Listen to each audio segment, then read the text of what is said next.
नमस्ते म प्रतिमा र आजको यस भिडियोमा चाहिँ हामी कुरा गर्नेछौँ Amazfit GTR3 र GTS3 स्मार्ट वाचेसको बारेमा।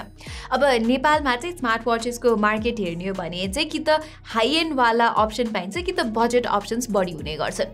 Amazfit यो GTR3 र GTS3 चाहिँ मिडल ग्राउन्ड टाइपको हुन्, मिड रेन्ज प्राइसमा आउने गर्छन्। प्राइसको बारेमा भन्दा चाहिँ यी दुवै स्मार्ट वाचेसको प्राइस 27,500 रुपियाँ हो र आज चाहिँ म यी दुई स्मार्ट वाचेसको बारेमा विस्तृत रूपमा कुरा गर्नेछु। So let's get started. Okay, अब डिजाइनबाट कुरा सुरु गर्नु पर्दाखेरि चाहिँ I think it looks pretty generic. त्यस्तो खासै स्ट्यान्ड आउट हुने चाहिँ केही पनि छैन। मसँग चाहिँ यो Amazfit GTR3 ब्ल्याक कलरमा छ भने अर्को ग्रे फिनिशमा पनि अवेलेबल छ यो वाच। तर तपाईले चाहिँ जुनसुकै अप्सन चुज गरे पनि इट कम्स विथ यो 22mm को युनिभर्सल स्ट्र्याप बकल। सो तपाईहरुलाई चाहिँ यो डिफल्ट स्ट्र्यापको कलर अप्सन्सहरु मन पर्दैन भने चाहिँ तपाईले अर्को थर्ड पार्टी स्ट्र्याप चाहिँ यहाँ किनेर चलाउन सक्नुहुन्छ।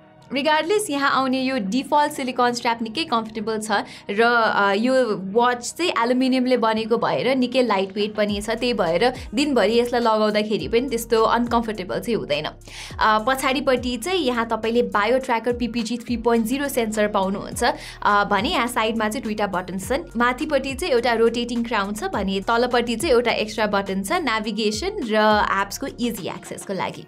यो क्राउनको सहायताले चाहिँ तपाईहरुले अप्सन्सहरु यसरी स्क्रोल गर्न सक्नुहुन्छ। यसले चाहिँ एप लिस्टलाई पनि खोल्छ र it also acts as a home button.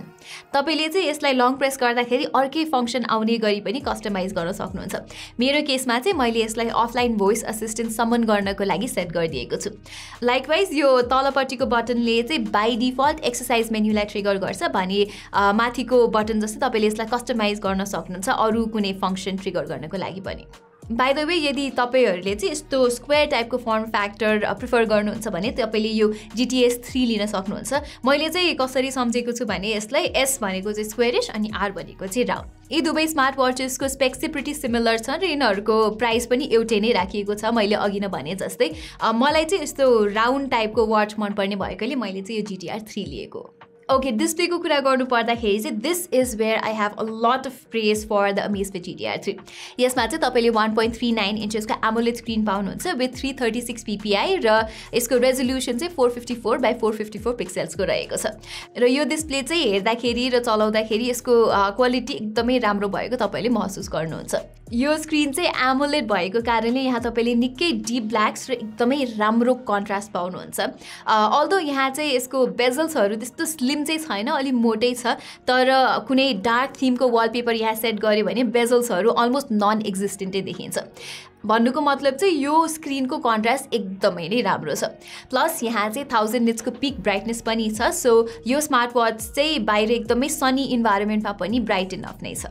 साथै यो डिस्प्लेमा मैले कुनै किसिमको टच रेस्पोन्सिभनेस इस्यु पनि पाएको छुइनँ। पहिला चाहिँ नेभिगेट गर्दाखेरिको एनिमेसन्स अलिकति स्लो भएको फिल हुन्थ्यो, तर अहिले चाहिँ कपल अफ अपडेट्स पछि त्यो इस्यु सल्भ भइसकेको छ। त्यस्तो भन्दै गर्दा फेरि यो घडीमा चाहिँ कुनै किसिमको ग्लास प्रोटेक्सन चाहिँ राखिएको छैन। सो यस्तो सलिड सर्फेसहरुमा ठोक्यो भने चाहिँ स्क्रैच हुने चान्सेस चाहिँ निकै बढिरहेको छ।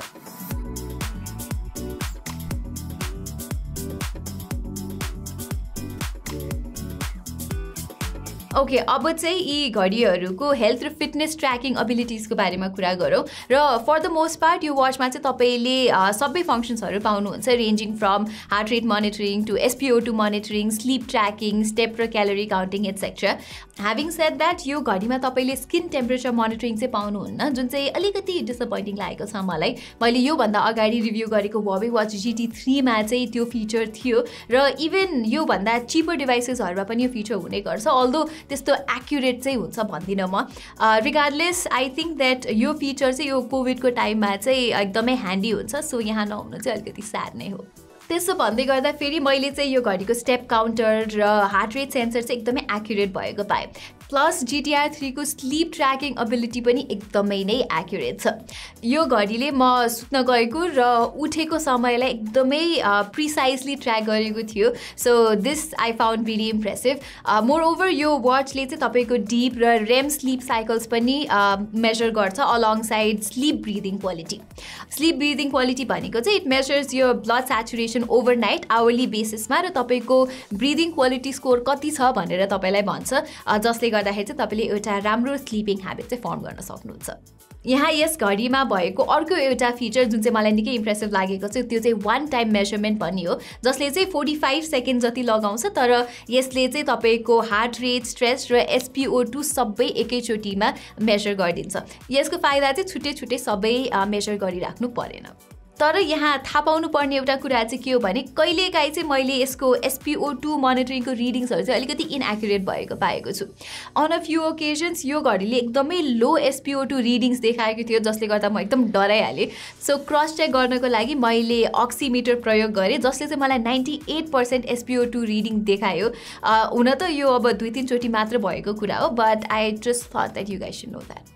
साथै यो घडीले पाई स्कोर पनि क्याल्कुलेट गर्छ, which is based on the physical intensity of activities.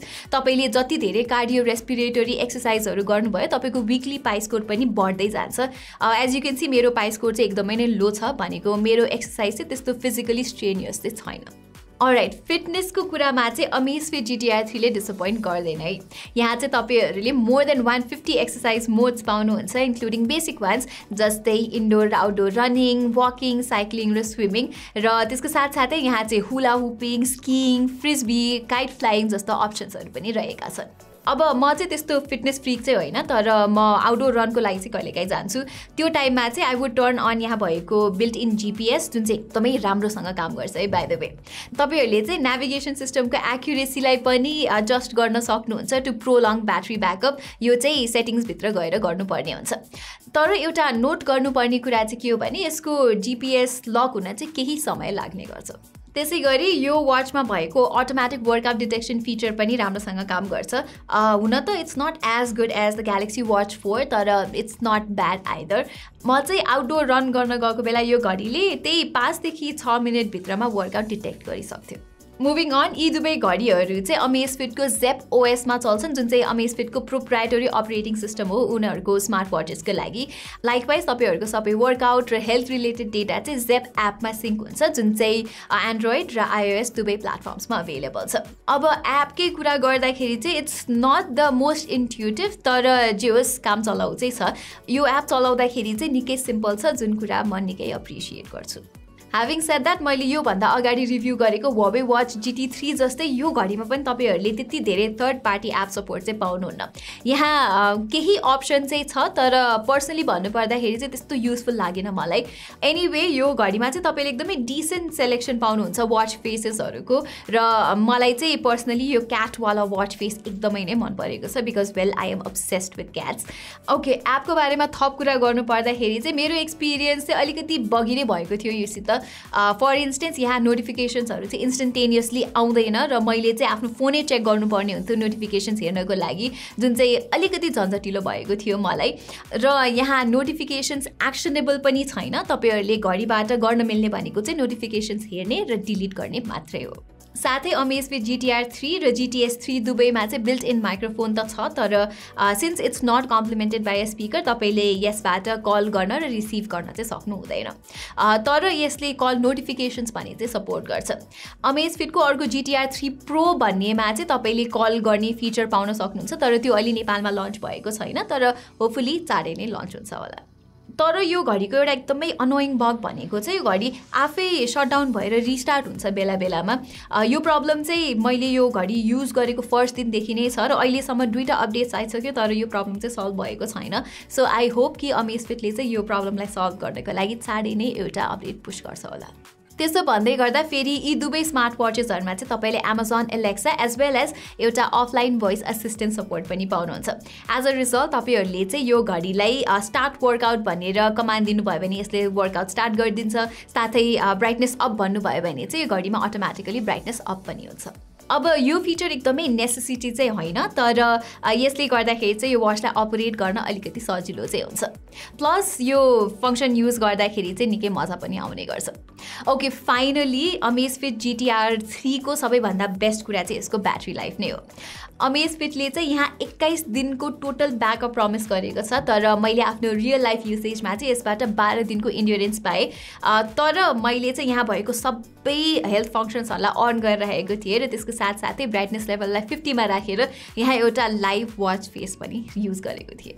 र यो सबै कुराहरू चाहिँ एकदमै ब्याट्री कन्ज्युमिङ भएको कारणले तपाईँहरू चाहिँ एकदमै हुन्छ नि राम्रो ब्याट्री लाइफ भएको र धेरै चार्ज गरी नराख्नु पर्ने स्मार्ट वाचको खोजीमा हुनुहुन्छ भने चाहिँ Amazfit GTR3 एउटा राम्रो अप्सन हो। तर त्यस्तो भन्दै गर्दाखेरि चाहिँ यहाँ यो भएको GTS3 चाहिँ यसको ब्याट्री क्यापेसिटी अलिकति सानो भएको कारणले यसको ब्याट्री लाइफ त्यस्तो राम्रो भने चाहिँ छैन। चार्जिङको लागि चाहिँ यहाँ तपाईँले यस्तो म्याग्नेटिक चार्जर पाउनुहुन्छ बक्सभित्र, जसले चाहिँ Amazfit GTR3 लाई लगभग 2 घण्टामा 0 देखि 100% सम्म फुल चार्ज गरिदिन्छ। ओके, Amazfit GTR3 सँगको मेरो एक्सपिरियन्सलाई समराइज गर्नु पर्दाखेरि चाहिँ वेल यस्तो तितो मिठो टाइपको भएको छ। अन वान ह्यान्ड यसको ब्याट्री लाइफ चाहिँ एकदमै नै राम्रो छ र यसको डिस्प्ले इट्स भेरी अमेजिङ र यसमा रहेको यो हेल्थ र फिटनेस रिलेटेड फङ्सन्सहरू पनि एकदमै एक्युरेट छ। तर एट द सेम टाइम यसमा भएको यो पर्सिस्टेन्ट सफ्टवेयर बग्सहरूले चाहिँ मेरो एक्सपिरियन्सलाई कता कता खल्लो चाहिँ बनाएको छ। त्यसो भन्दै गर्दा फेरि मैले डिस्कस गरेको त्यो सफ्टवेयर रिलेटेड इस्युजहरू चाहिँ अपडेट्सको थ्रुबाट फिक्स हुन सक्ने कुराहरू हो, so I wouldn't worry about it too much.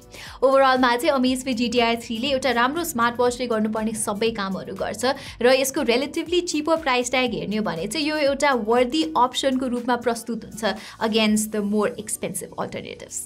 So guys, यही नै थियो हाम्रो Amazfit GTR3 र GTS3 को रिभ्यू। तपाईँहरूलाई यस्तै टेक रिलेटेड भिडियो हेर्नमा रुचि छ भने चाहिँ ग्याजेट बाइट नेपाली च्यानललाई सब्सक्राइब गरेर त्यो बेल आइकन थिच्न नबिर्सिनु होला। आजको यस भिडियोको लागि चाहिँ यति नै, धन्यवाद।